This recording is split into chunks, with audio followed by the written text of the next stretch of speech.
This is the Authority Company podcast, conversations with leaders who are building the future. Hola, I'm Joe Pardavila, and my guest today is Tyrone Johnson, a veteran CEO, private equity operating partner, and author of the new book, Beyond the Deal, A CEO's Guide to Private Equity Success.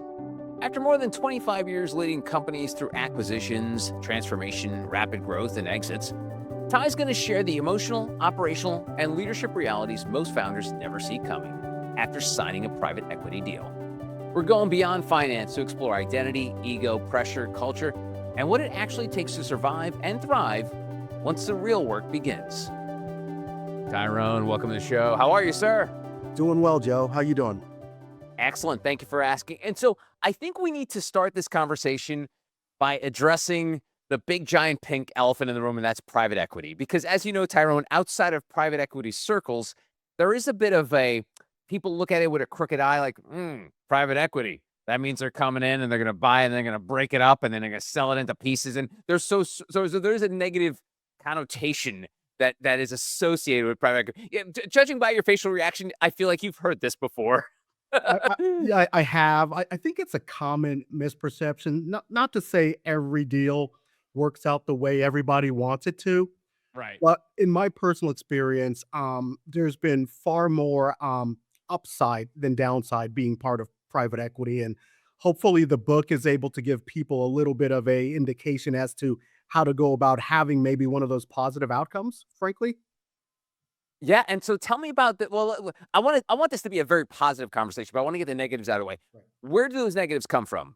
Are they founded in reality? Is it one of those things where, like, I've spoken to people who are in the auto industry, and they're, for many years, Tyron, as you know, like car salesmen were seen as sleazy, and Right. maybe it's one bad apple out of 100 that's bad, but the whole industry gets kind of like tarnished because of one bad apple.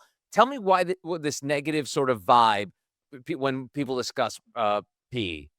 I think it's for primarily two reasons, possibly more. Number one, Okay. private equity folks do use leverage or debt to help finance the companies and help to support growth, right? So they will go out and borrow money on behalf of the portfolio companies, and that ends up on the balance sheet, right? And to the extent that the company gets into a tough situation, right? Maybe the economy changes or maybe there's poor execution, there may be trouble servicing that debt, right? So, Right. so, so that's kind of one, I think, reason people say that, and that does happen, right? But that happens to all companies and not just private equity backed companies, right?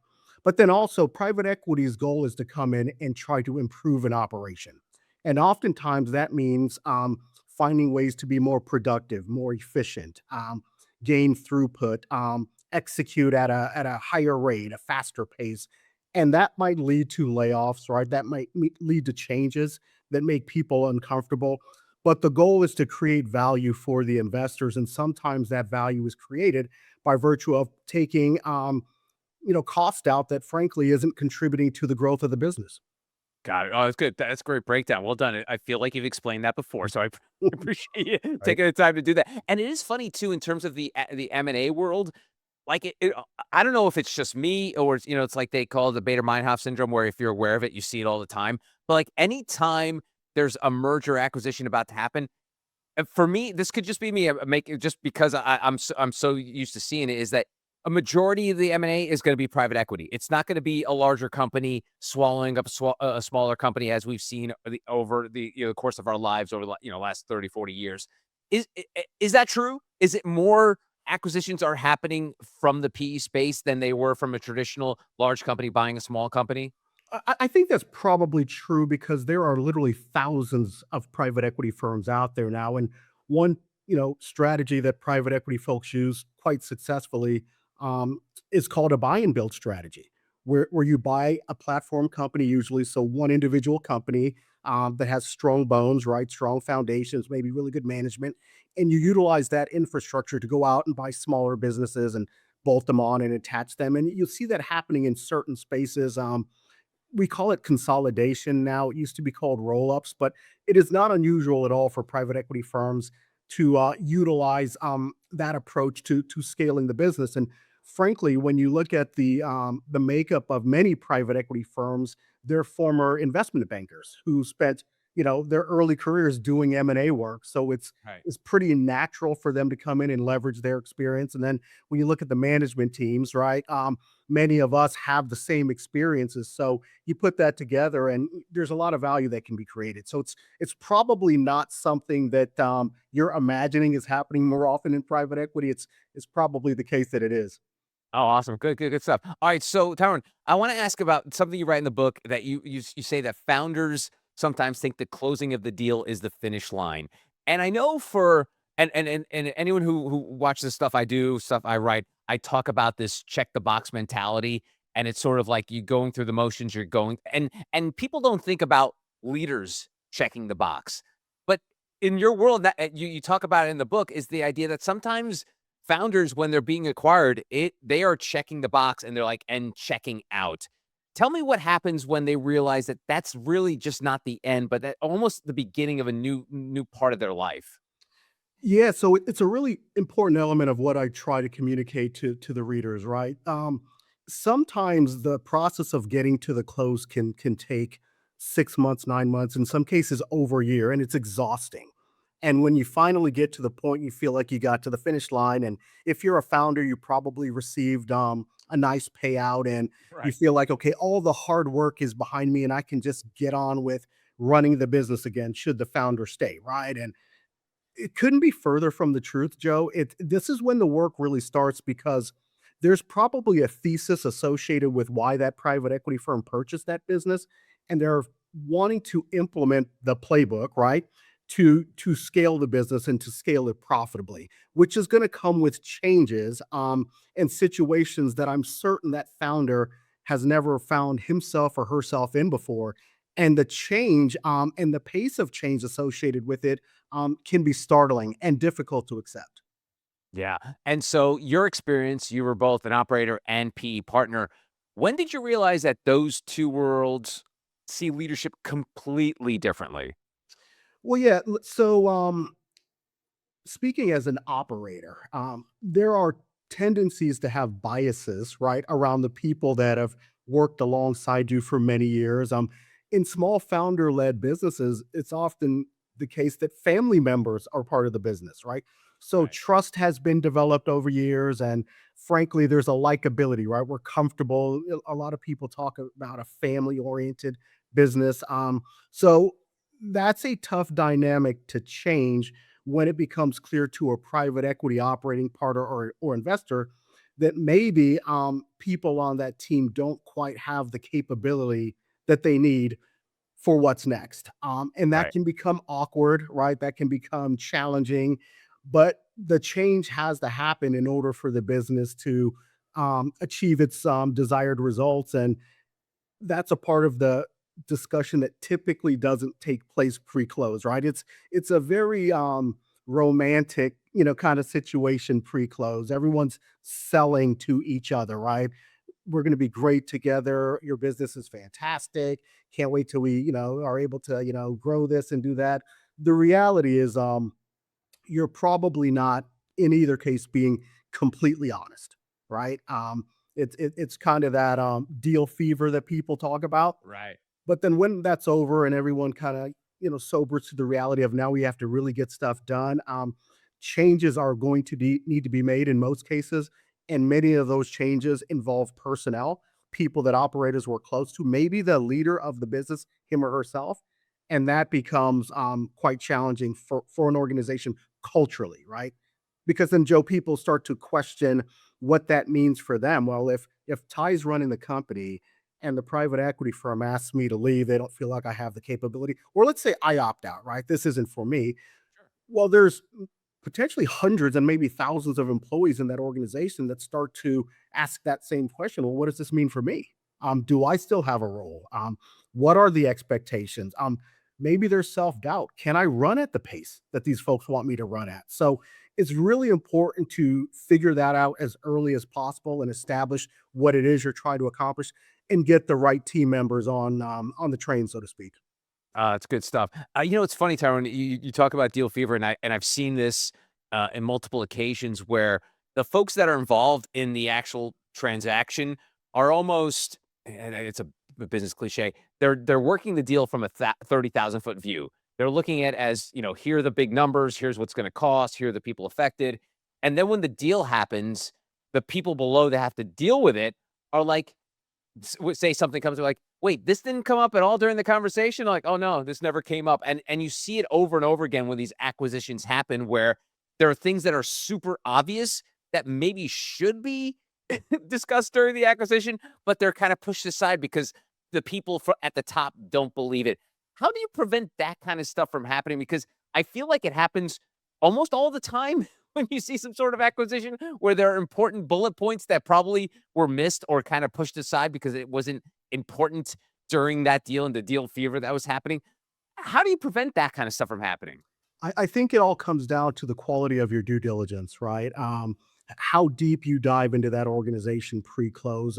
What I tend to do is obviously spend time with the seller, the founder, but it's equally, maybe even more important, Joe, to dive deep into that organization and meet the middle management team Mm, and really assess what it is, determine whether or not what you're asking them to do, they have the capability to do, and if they have the desire to do it. Now, how often does that happen though, Tyrone? Because I'm thinking, like, I rarely hear middle managers involved Yeah, in an well, M&A. it's tough, right? Because in some cases it's confidential and you can't reveal until a certain point in True. time that a deal is happening, right? And deals fall apart, as you know, Joe, things happen. So it's tricky because in some cases you can't reach out to them. But when you can, if it's a large deal, even if it's a public deal, you do have the opportunity to really take a deep dive and start to meet the people who actually do the real work. And as a CEO, and again, I'm not, casting aspersions. I mean, the real Sure. work is done by the middle management team, the people in the business, the people dealing with customers and suppliers and employee issues every single day, every hour. That's what makes the business work, truly. And understanding their challenges, right? And then even explaining to them what it is you hope to accomplish by virtue of the acquisition is super important.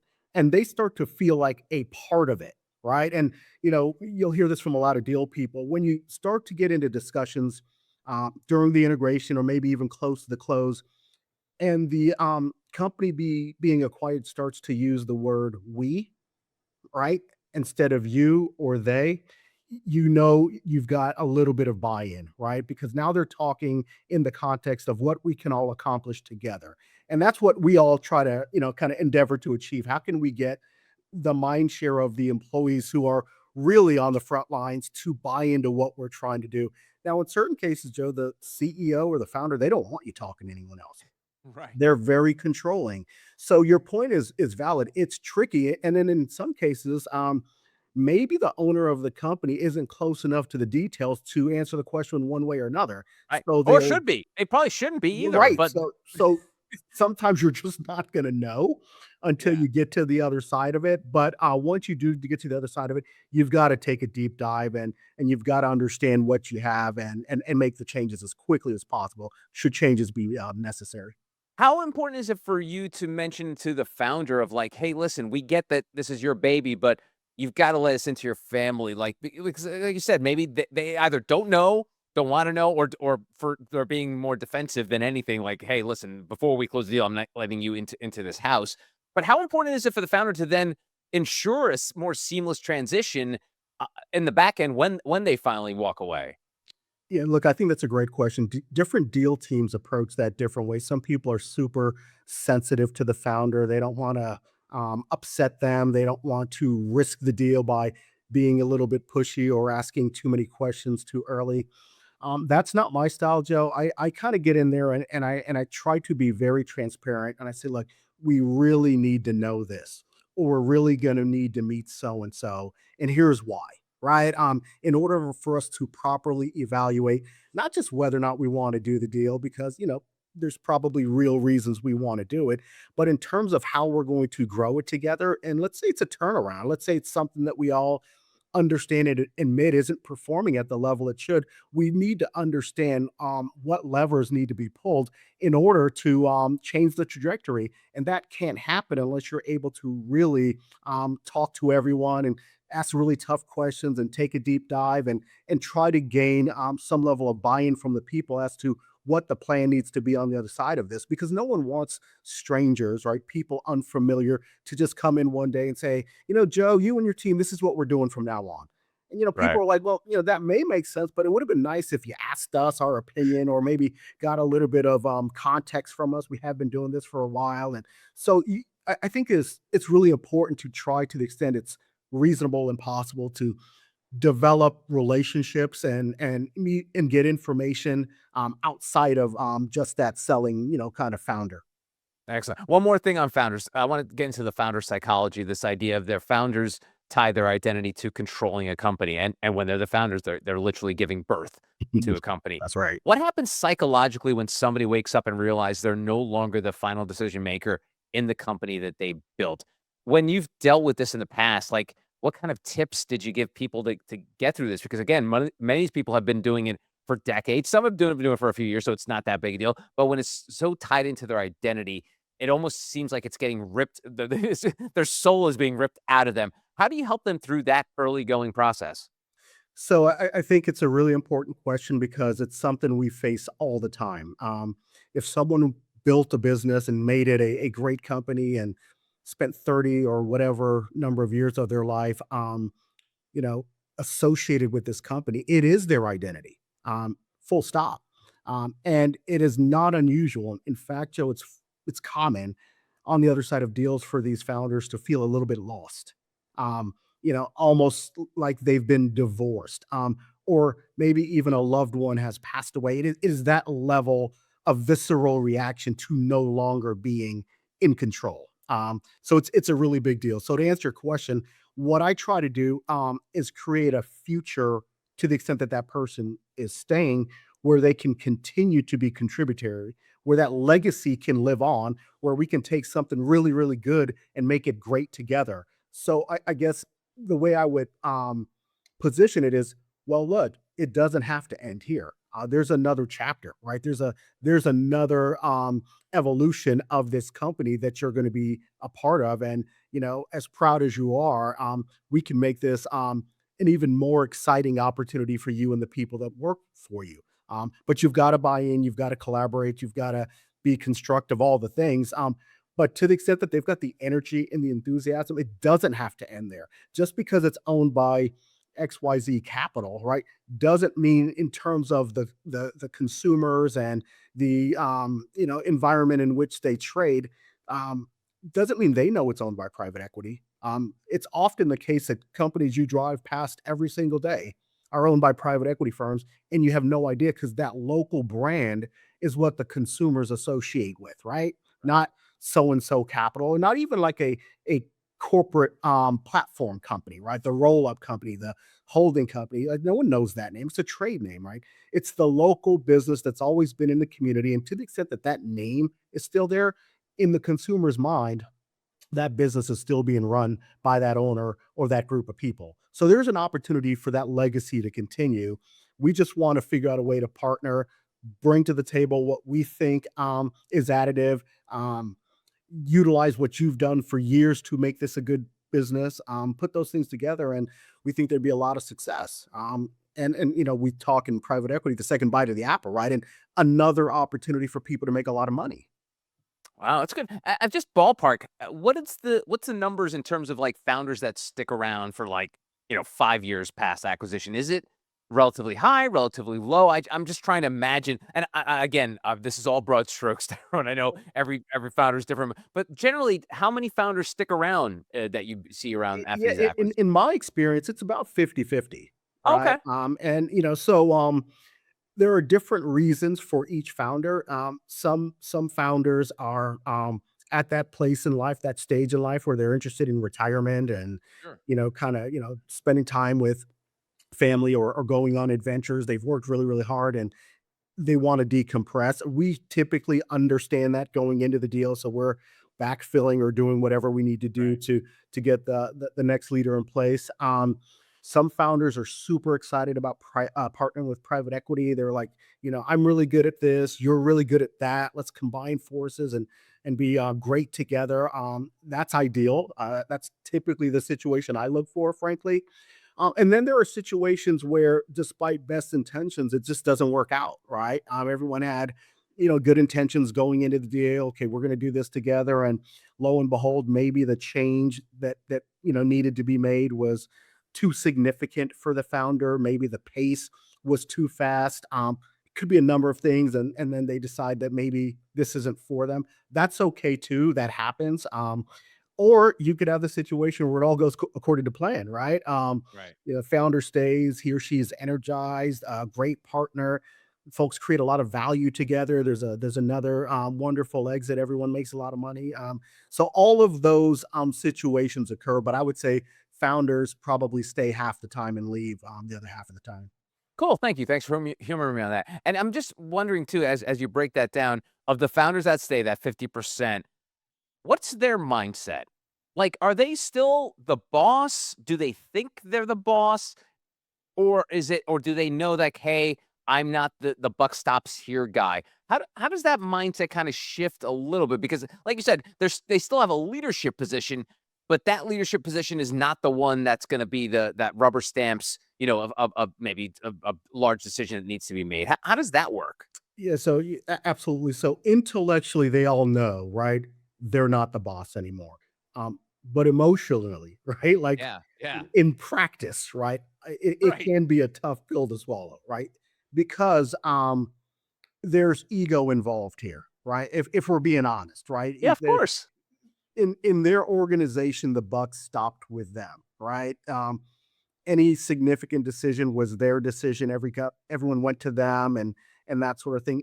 Now they've got to, and I'm searching for words, but maybe I'll say humble themselves a little bit, Yeah, sure, sure. even in front of their organizations, and say, let me go talk to so and so about that. Let me Mm, ring the deal team or talk to the operating partner and get back to you. For some founders, they're fine with that, right? They're low ego. They understand it. They explain it to their team. Um, it's fine. It's not a big deal. Others, Joe, really struggle with it, and it's one of the reasons that I think of the percentage that stay on with good intentions, it ends up not working out because after some period of time, they come to the realization they can't let go of control, right? They have to be the alpha, right? yeah, Even if it is pretty clear with the benefit of data and other information, right, that a certain decision should be made. They may not want to make that decision because it's different than maybe something they would have done otherwise or they've always done. So it becomes a conflict, right? And ultimately, based upon the way the board is probably designed, they're not going to win that argument, right? yeah. They're probably not going to prevail in that situation, and that creates, I would say, confusion for the organization, but also distance from that founder. And what I've seen, and I wrote about this in the book, sometimes they quiet quit. They're here physically, right? They're Yeah. taking the check, they're showing up sometimes, but they're not engaged anymore, right? And it's clear they're deflated, right? And they're trying their best. So I don't begrudge founders because it's super tough, right? But at the end of the day, we have a responsibility for our stakeholders, our shareholders, our investors, our customers, our employees to run the business a certain way. And as a CEO or CFO and executive, you have a fiduciary responsibility, right? So you've got to figure out a way to get past that. And in many ways, in many instances, the way you get past that is you find someone else to take on that role. Nice. All right. So we talked about the leader, the founder side of it. Let's get into the employee side because in the book you write, there's this great line that you say, equity exposes weak culture fast. Why? Well, one of the reasons is private equity, by virtue of the structure, has to operate quickly. The way the capital structure is built, private equity funds obtain investments from what's called limited partners. And limited partners say, hey, for the investment that I'm going to make, I am looking for a return in a certain amount of time. Right. Okay. So this isn't a forever thing. It's not like a public company and they can give you their 10-year plan. That this doesn't work that way. The clock is ticking, right? And that doesn't mean there aren't things that can be done to continue to hold a company and that sort of thing. But by the nature of the structure of the deal, um, time is slipping, right? So Mm. it is important to expose it quickly. And it's why you have operating partners, and it's why you have deal teams, and it's why you have third parties come in to assess the company, because you want to make a determination as quickly as possible. What do I need to do to create value here? Oftentimes, Joe, that is done as part of the diligence, right? As part of the due diligence before you even close. You're making an assessment of what has to happen and maybe the sequence in which it has to happen. Many CEOs that come in, and that's another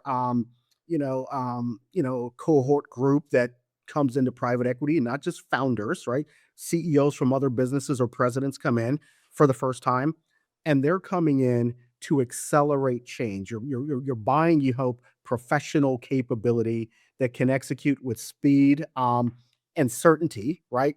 To go change the trajectory of whatever is going on. Um, I will tell you, and I say this in the book, the biggest challenge with, I think, corporate people coming into private equity and founders is the speed in which things have to happen. You will never have perfect data. You'll never have all the information and all the resources that you need or want, but you got to go. You have to act. So let me And ask you that because I'm fascinated by this. You talk about the speed and this sort of like I feel like we're watching like a ticking clock movie or something like that, where the hero has to disarm the bomb, as right before the movie ends, right? And so why the and I know this may be a silly question, Darren. What's the rush? Like, why does it have to be done at a certain time? And again, this gets more to the nitty gritty of P&E that which people who are that's not right. initially don't understand. But what's the rush? It goes back to what I said. So private equity firms need to return, all right, investment dollars back to their investors in a certain period of time if they hope to go back to those investors for additional funding, right? So Okay, so uh, what's that period of time? Tell me what that it what could it general. could be it's usually 5 to 7 years. Okay, okay. It's usually 5. So it's not a year. Don't get me I wrong. was gonna say, It's not like you a made hedge it fund, sound right? like they got 6 But months or no, it's like something. 5 to 7 years, right? Right, It's okay, to me, it's a sufficient amount of time, okay, typically, excluding any exogenous event, right? It's typically a significant enough amount of time to affect change, right? okay, So got it. that's really the window. Whereas, in a public company or a privately held company that's not private equity owned, it's not really that time oriented, right? Yeah. Obviously, public companies have quarterly earnings and that sort of thing, and the market determines based upon performance whether or not they should be invested in. But in private equity, it's private capital. They've already allocated the funds, so they're waiting for a decent return on their investment, and the general partners, the people that run the private equity firm, the partners of the firm, they're also investors, but they're likely going to want to go raise a future fund. And the way that you raise that future fund is off the performance of your previous funds, right? So if Right. you say, look, what I was able to return you in terms of the quantum, but also the time frame, that could, be what determines whether or not another fund is raised, or if a fund is raised, how much capital is raised. Interesting, alright, good, thanks for the I feel like, I took a PE 101 class, if that's an actual thing, but Mm, I appreciate you breaking that down Yeah, for me. And 100%. so, for a lot of people that are, selling companies, you mentioned the age aspect, but a lot of them, and also it's the capital aspect, like, they need this acquisition to happen for the growth of this company and scaling, and you've talked about how sometimes it doesn't work out, because the scale you're not able to scale for whatever reason. What is let's get into the reason. Why is it that so, say PE comes in, acquires a company, and the reason the founder does it is because they need to scale. What goes wrong that stops that company from scaling? Is it just the company wasn't meant to scale, didn't have the right people? Give me some general ideas as to why companies can't scale once they have these private equity dollars flowing in. Yeah, it could be a litany of reasons, right? It Yeah. could be a change in the macroeconomic environment, right? A Okay. competitive dynamic can change, right? You made an assumption going into the deal that certain competitors would behave certain ways. It could be poor execution amongst the company. Had plans to go execute things. We're going to introduce a new product. We're going to enter a new market. We're going to, go into a new channel, and that execution is not done well, right? So they can fail for a lot of reasons. You'll see some businesses get hit by inflationary pressures, right? They modeled, or I don't know if folks know what I mean by that. They put together financial estimates They that, project. yeah, they Yeah. project that the cost of certain inputs would be, whatever. And, if you take the current state, the cost of oil being north of $100 a barrel, petroleum based companies, right? Companies that depend on that, byproduct for the production of their product, probably made assumptions last year, all right, Right. as to what that price was going to be, and built growth plans predicated on that. Well, that's probably upside down because things probably cost 2x now what they thought they were going to. And then you ask yourself, okay, how reasonable is it for me to be able to pass that on to the consumer? With so there might be some absorption by virtue of that company, and as a result, they can't meet their earnings, projections, and they have to pivot, or they have to slow down, or they have to, maybe reforecast when it is that they might be able to deliver the 2026 plan, right? Because things Right. have changed. So there could be any number of reasons that companies aren't able to deliver. What I try to do, Joe, is compartmentalize into what's controllable and what's not controllable, right? Because to the extent that something happens in the external environment, you can't really control it, but you do have to react to it. So you do have to, as a management team, go in there. So based upon this reality, what do we need to do? Right? What Right. can we do? And then you have to put a plan together. You have to explain that to your deal team and your board, and get buy-in, and then you go execute that plan. And everyone's typically pretty supportive of whatever has to happen in that particular situation. When it comes to operational execution misses, that's tougher, right? Because that would lead to, why should we believe that this team, who wasn't able to perform to plan, given all of the resources they needed and everything that they had to utilize to deliver the plan, why would we give them more capital? Why would we further invest in this team? What changes, Ty, as CEO, are you going to make to give us the confidence that your plan B, or your 2.0 plan, whatever it is going to be successful? Right. So now you've got a bit of a credibility issue, right? And remember, there's debt on the balance sheet, there's interest expense that has to be paid. Now folks are asking questions about cash flow and the ability to not only invest in the business, pay your bills, and do things for growth, but service that debt, right? And this goes back to an earlier question. So you start to ask, well, why does sometimes private equity get a bad rap? Well, think about a situation where a management team failed to execute a plan, and as a result, the cash wasn't covering the interest expense on the debt. And then you had to go back to your lenders and ask for some relief, and covenants were busted, and that sort of thing. That's a bad day, right? Yeah. And then to the extent that people hear about that, I guess narrative would be, oh, wow, see what private equity did, right? Well, Right. um, it's a little bit more complicated than that usually, Sure. you know. So if a PE was facing that, whereas the company say it's that like that 5 to 7 year timeline, and it's operations that's doing it, is that when PE either does one of two things? They blow up the leadership team, or they just blow up the company? Like, what makes them decide, the nuclear option of blowing up the Yeah, company, yeah, I or the think less blowing up a nuclear? company is the absolute last resort. That Yeah. means there's nothing else that you could possibly do to revive the thing, right? And that is Okay. that is truly the last resort. And when you see that happen, I think that's because every other possibility has been exhausted. Got it. But to your point, yeah, the first thing you're going to do is question whether or not you have the right team, right? If there's continual execution misses, there are going to be questions around the team, whether or not at the top or the middle management or a combination thereof, there needs to be changes, and it's why as operating partners sometimes they'll come in and take on an interim role, right? While maybe new leaders are being recruited.